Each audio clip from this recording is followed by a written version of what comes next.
यीशु मसीह ने कहा, मैं ये चाहता हूं कि तुम फल लाओ और तुम्हारा फल बना रहे। उसने कहा, तुमने मुझे नहीं चुना। हम कई बार बोलते हैं कि मैंने परमेश्वर को ग्रहण किया। कहता नहीं, तुमने मुझे ग्रहण नहीं किया, तुमने मुझे नहीं चुना, मैंने तुझे चुना और ठहराया कि तू बहुत सा फल ला सके। आप जानते हैं परमेश्वर आपको क्यों चुनता है? चलो आप बताओ, परमेश्वर आपको क्यों चुनता है? मान लीजिए आप एक बिल्कुल स्मॉल बैकग्राउंड से हैं, आम सी आपकी बैकग्राउंड है, आपका आम सा परिवार है, आपके आम सी जिंदगी है। क्यों परमेश्वर ने आपको चुना? आप जानते हैं वचन क्या कहता है? वचन ये कहता है कि परमेश्वर जानबूझ के आम लोगों को, तुच्छ लोगों को, गरीबों को, टूटे हुओं को चुनता है ताकि उन्हें एक गवाही बनाकर खड़ा कर सके कि इसकी जिंदगी में जो कुछ भी हुआ है मैंने किया है।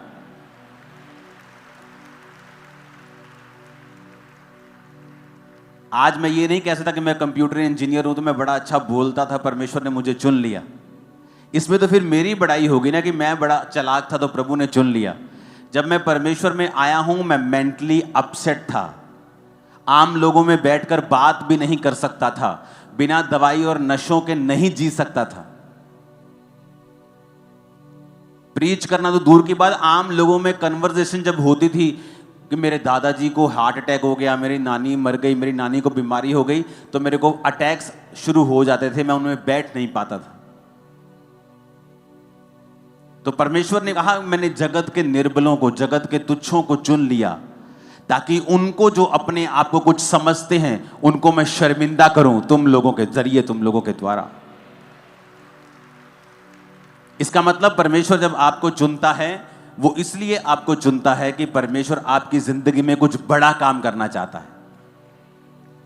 उसने आपको फालतू में नहीं चुना। अभी आप जाते जाते अपने घर में जब जाएंगे तो आप पूरी, अगर सब्जी लेनी है तो पूरी रेडी उठा के नहीं ले जाएंगे आपको पता है ये खराब हो जाएगी। मैं जितनी खाना चाहती हूं मैं उतना ही लेके जाऊंगा। तो परमेश्वर ने भी फालतू में आपको नहीं सिरजा है, उसने फालतू में आपको नहीं बनाया है।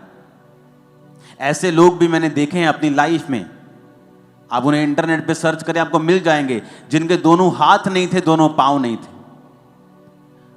अब शैतान उन्हें पूछ सकता है कि तेरे को परमेश्वर ने फालतू ही बनाया है तो तेरा क्या काम है? तेरा ना तेरे हाथ है ना तेरे पांव है, तो क्या तेरी नरक जैसी जिंदगी है?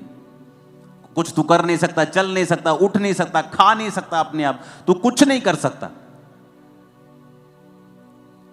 लेकिन परमेश्वर ने आज उसे दुनिया के टॉप प्रचारकों में से एक प्रचारक बना दिया है।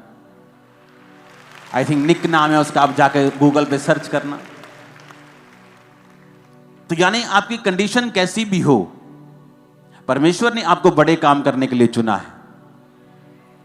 आप किसी भी निचली पोजीशन पे हो, कहीं भी हो, आपकी कंडीशन जितनी मर्जी बुरी हो, लेकिन एक बात पक्की है, परमेश्वर ने आपको बड़े काम करने के लिए चुना है। ये पहले दिमाग में बिठाना पड़ेगा, हां या ना। ये दिमाग में जब बैठ जाएगा कि परमेश्वर ने मुझे बड़े काम के लिए चुना है, अब करना क्या है? अब मुझे परमेश्वर के पीछे पीछे चलना है। एकदम से नहीं होगा।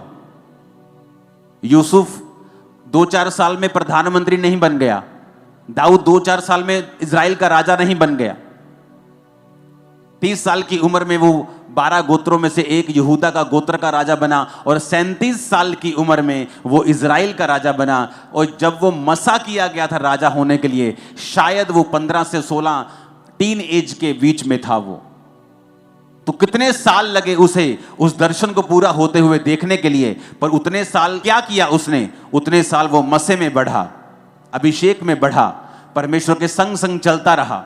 दुखी भी रहा होगा, परीक्षाओं में भी रहा होगा, लेकिन उसने परमेश्वर के वचन के साथ कॉम्प्रोमाइज नहीं किया।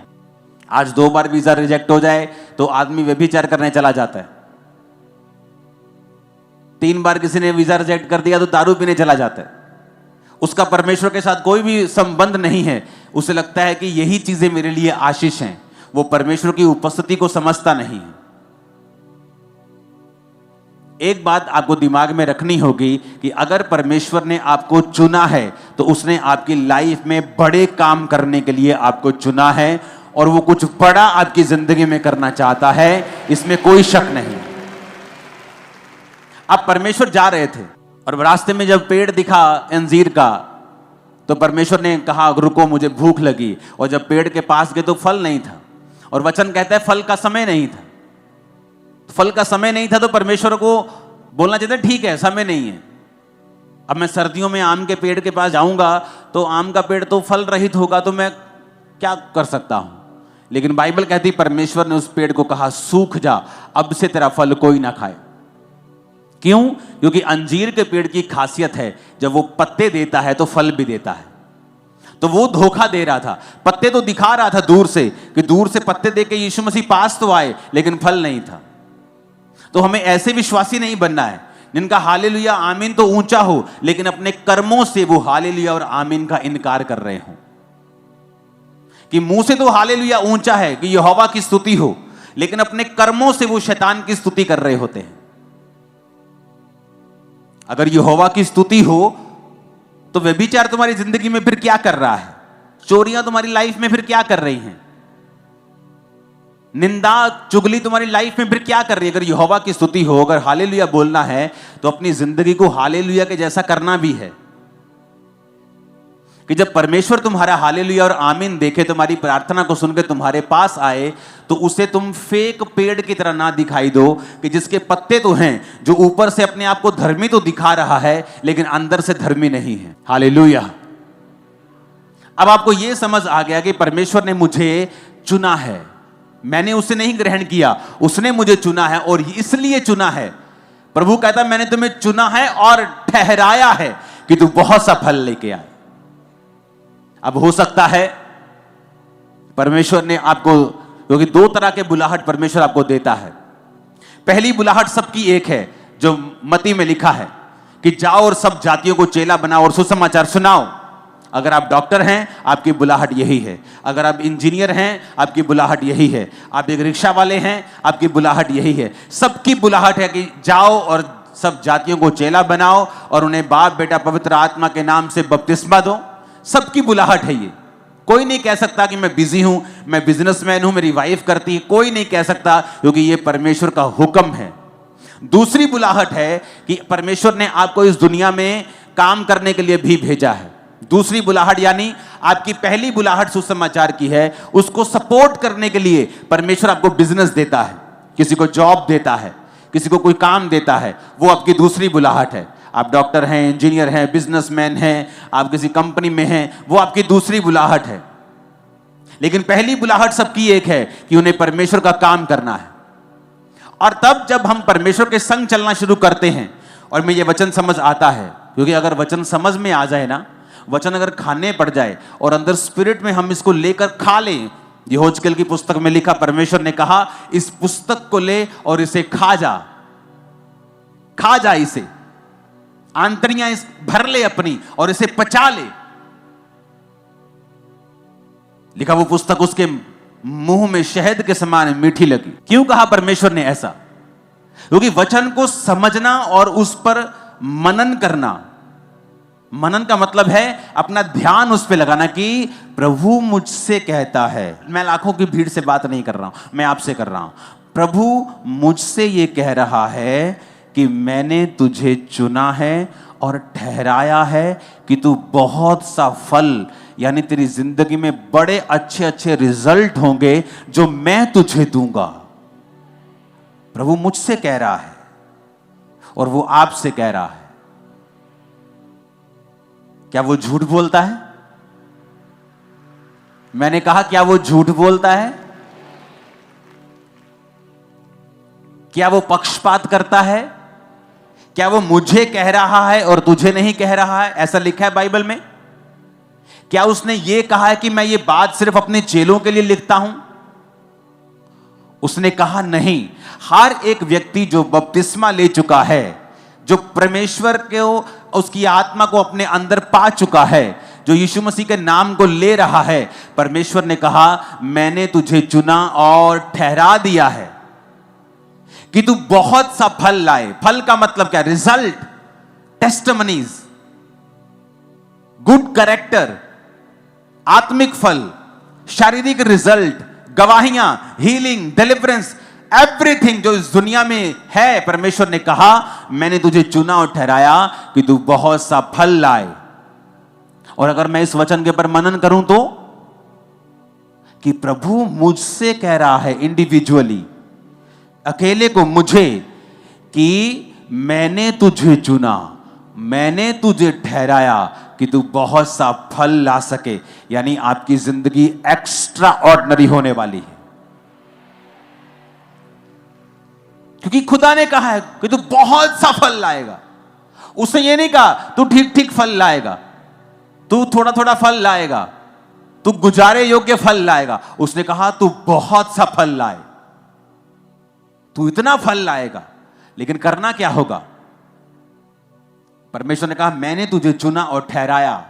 अगर एक पेड़ को फल लाने के लिए आपको बनाना है तो आपको उसे टाइम पर मिट्टी उसकी गोडी करनी होती है, उसको खाद देनी होती है, उसको पानी देना होता है। अगर आपको वो फल चाहिए जो परमेश्वर चाहता है, क्योंकि जब मैं 2004 में 5 में खुदा के दासों से मिलता था तो बोलते थे प्रभु तुझे बहुत इस्तेमाल करेगा, तो मुझे लगता है ये झूठ बोल रहे हैं, ये मुझे तसल्ली दे रहे हैं, इनको पता है कि मुझे पागलपन के अटैक होते हैं, तो जस्ट दे आर काउंसलिंग मी, वो मुझे एक तसल्ली दे रहे हैं, वो मुझे जस्ट एक होता ना कि सिंपथी के कारण किसी को बोलना नहीं सब ठीक हो जाएगा और God will do it and everything will be okay, don't worry. मुझे लगता है ऐसी बातें मेरे साथ ये करते हैं लोग ताकि मैं प्रभु में बना रहूं, लेकिन मुझे नहीं मालूम था कि जो ये कह रहे हैं वो सच है। तो मैंने वो पूरा कैसे हुआ? परमेश्वर में मैं खड़ा रहा।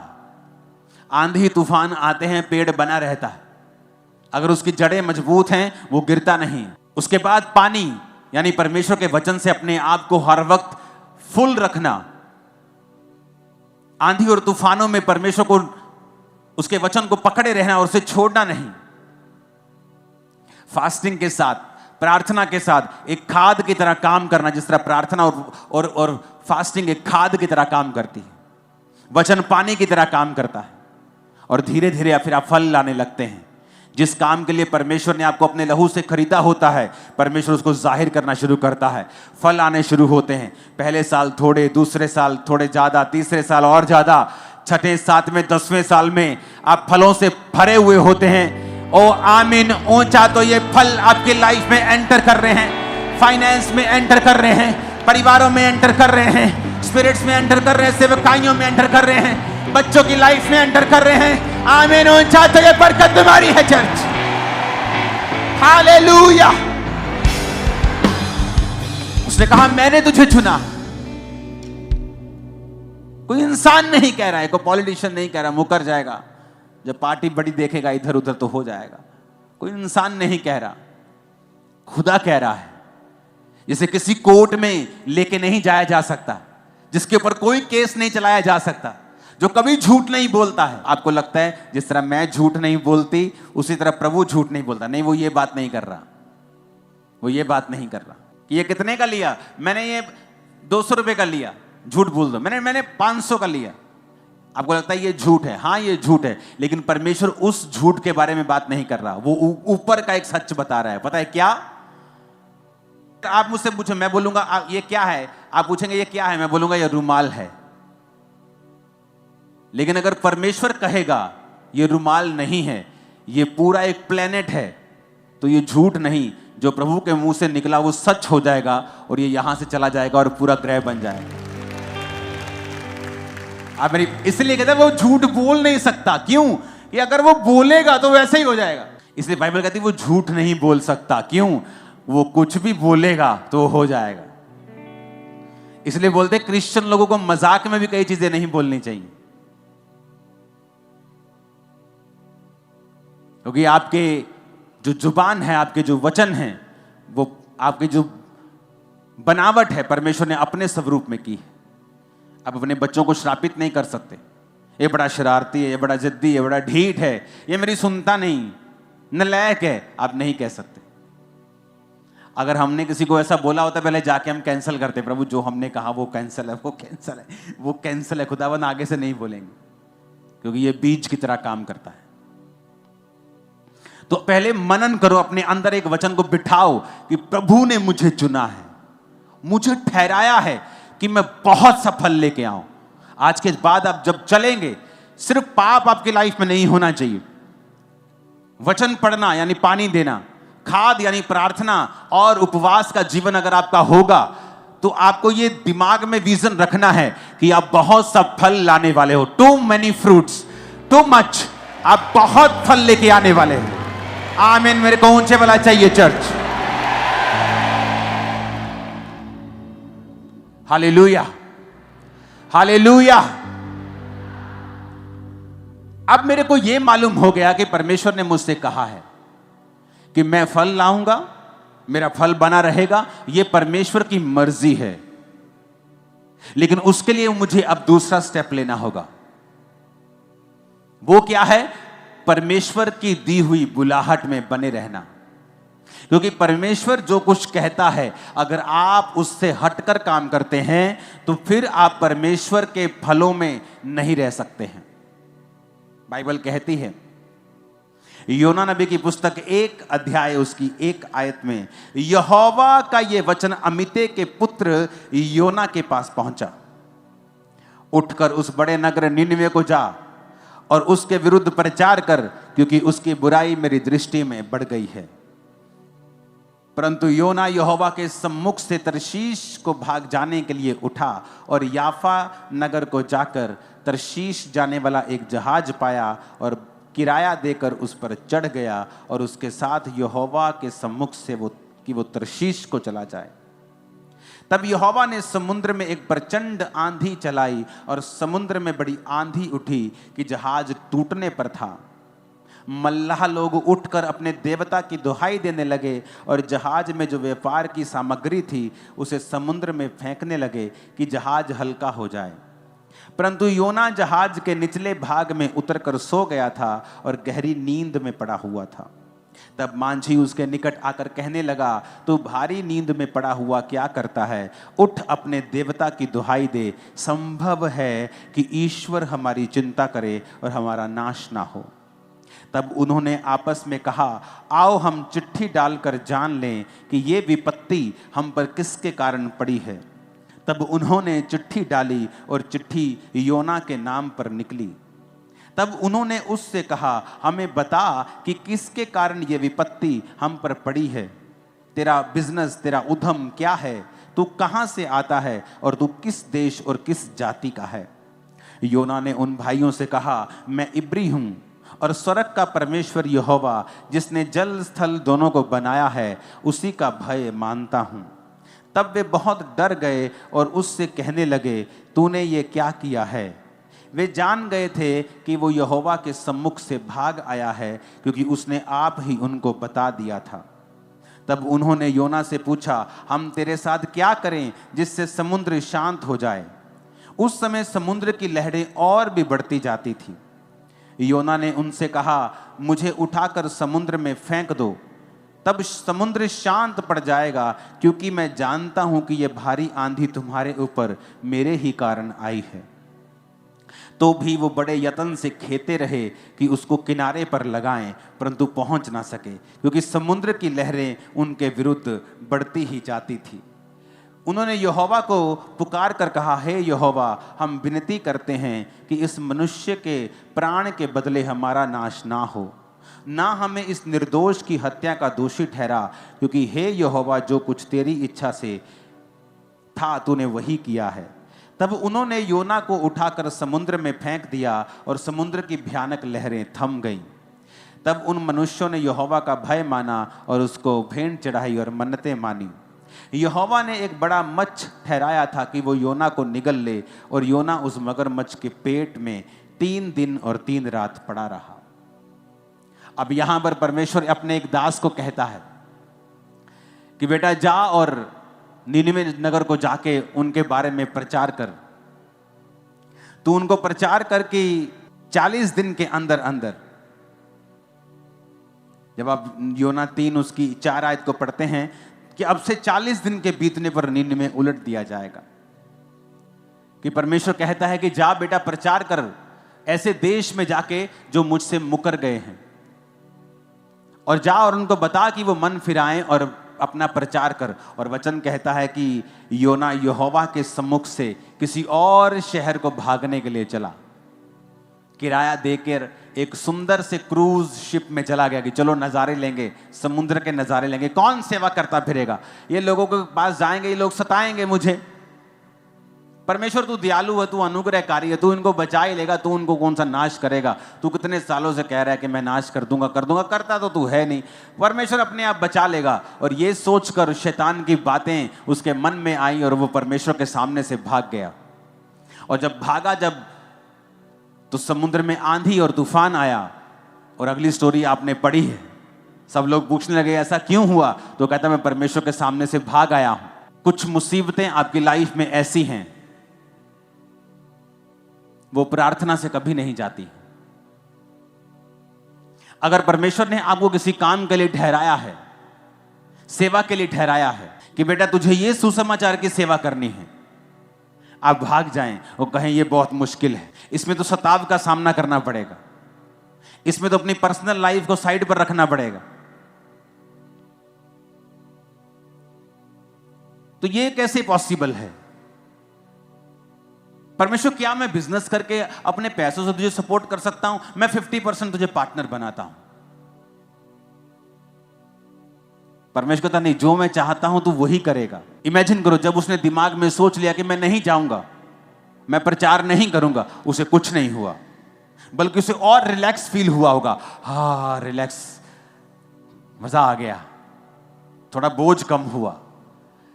अपना बैग वैग पैक किया होगा, बड़े मजे से अच्छे अच्छे कपड़े डाले होंगे, क्रूज शिप पर भाड़ा किराया पड़ा है, क्रूज शिप पर गया, भाड़ा वगैरह दिया, बड़ा शिप था, वहां सामग्री भी थी, लोग भी थे, आराम से जाके सोया हुआ है कि जान छूटी।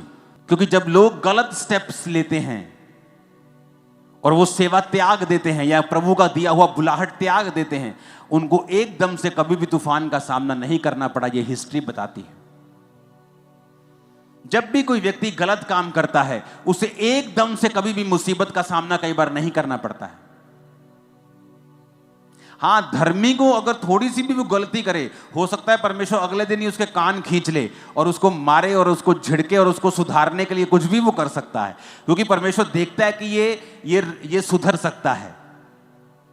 इसको सुधारो, डंडा मारो इसको, थोड़ा सा इसको हिलाओ, झिंझोड़ो, थोड़ा सा इसको हिलाओ, इसको थोड़ी सी ठीक हो जाएगा ये। लेकिन जो व्यक्ति कई बार कठिन होता है, मुश्किल होता है, जो कठोर होता है, जो मन में ठान चुका होता है प्रभु को बताइए नहीं मानेगा, तो कई बार जब वो जाता है, परमेश्वर कुछ नहीं करता उसकी लाइफ में। उसे लगता है सब ठीक हो गया, मेरा तो वीजा लग गया। लेकिन जब मुसीबत आती है उसकी लाइफ में, उसकी फैमिली की लाइफ में, तब मैं आपको बता देता हूं, ले हैंड से वो मुसीबत खत्म नहीं होगी। आप 40 नहीं, आप 4000 रोजे रख के अपने आप को खत्म कर लीजिए, यह मुसीबत तब भी खत्म नहीं होगी। क्योंकि परमेश्वर यह चाहता था कि तेरे द्वारा एक काम करना, तेरे द्वारा कुछ ऐसा काम करना, ऐसी सेवा करना, एक मूल्य प्रभु चाहता था तुम्हारी लाइफ से कि तू उसकी सेवकाई में दे। उसके बदले में वो तुझे ब्लेस रखता, तेरे परिवार को ब्लेस रखता, सब कुछ अच्छा होता, समय पर तुझे सब कुछ मिल जाता।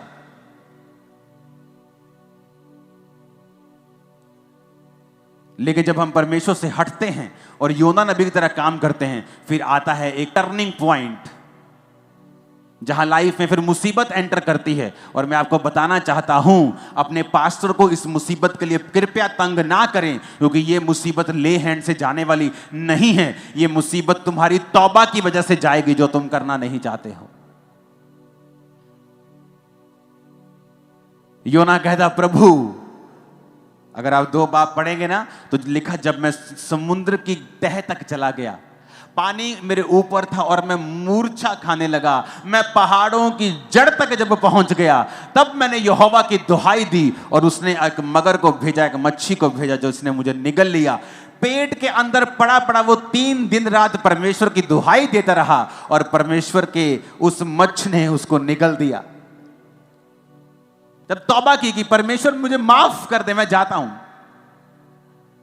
तो परमेश्वर कहता है पहले तुझे मालूम नहीं था, तो पहले अगर जाता तो इतने छितर ना खाता, तू इतनी मुश्किलें तुझको ना आती, तूने दूसरों का भी नुकसान करवाया।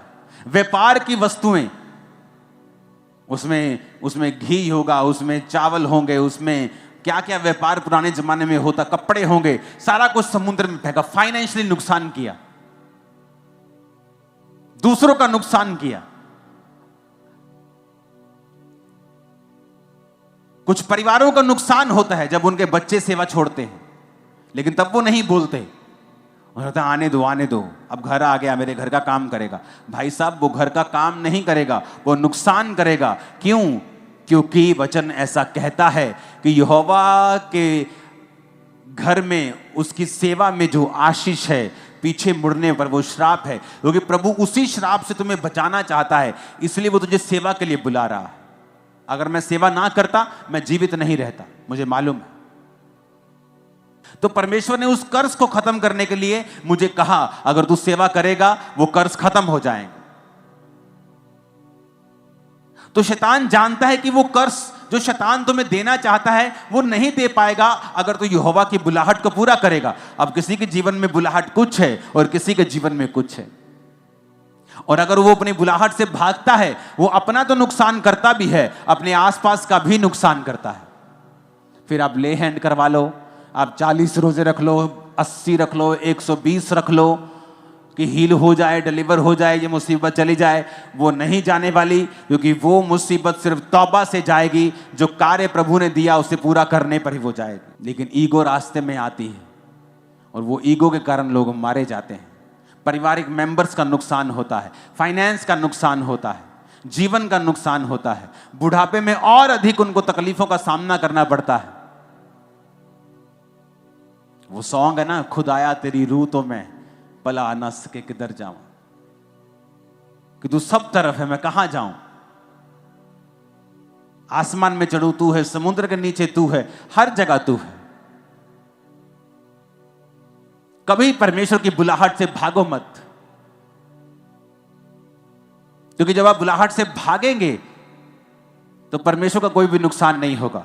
आपकी जगह आपसे बेटर पर्सन उस जगह को ले लेगा, उस भवन का भी नुकसान नहीं होगा। परमेश्वर अपने काम को कर लेगा, प्रभु का नुकसान भी नहीं होगा। नुकसान एक ही व्यक्ति होगा, जो आप होंगे या आपकी फैमिली होगी। क्योंकि अगर आप बुलाहट को पूरा करते हैं तो परमेश्वर आपके जीवन में वो सारे फलों को देता है जो परमेश्वर ने आपकी लाइफ में सोचे हुए हैं। हालेलुया। परमेश्वर के गहरे वेदों को परमेश्वर के दास के द्वारा जानने के लिए और ऐसी और नई वीडियोस को देखने के लिए हमारे YouTube चैनल को सब्सक्राइब करें और साथ में बेल आइकन को प्रेस करें, ताकि ऐसी और नई वीडियोस की नोटिफिकेशन सबसे पहले आप तक पहुंच सके। जुड़े रहें परमेश्वर की हजूरी के साथ। God bless.